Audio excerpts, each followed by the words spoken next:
So as we go down through this section, it's interesting. He's introducing the Christ to us in the first half of this chapter, and then he tells us what Christ's mission is in the second half of this chapter. And that's significant for this reason. The Jews of Jesus' day were looking for the Messiah, but the idea that they have of the Messiah is one of national deliverance. See, in the Old Testament, there were two pictures of the Messiah. One picture of him as the suffering servant, the other picture of the Messiah as the conquering king.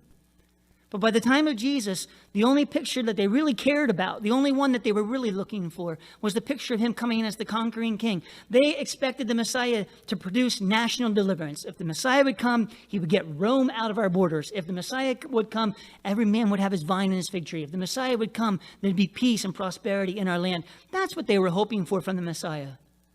So now Matthew says, hey, listen, Christ is the Messiah. He's the fulfillment of the Messiah. And in the Jewish mind, if he stops right there, they would be thinking, great, it's kind of time for the superiority of Israel, to domineer and win over the rest of the world.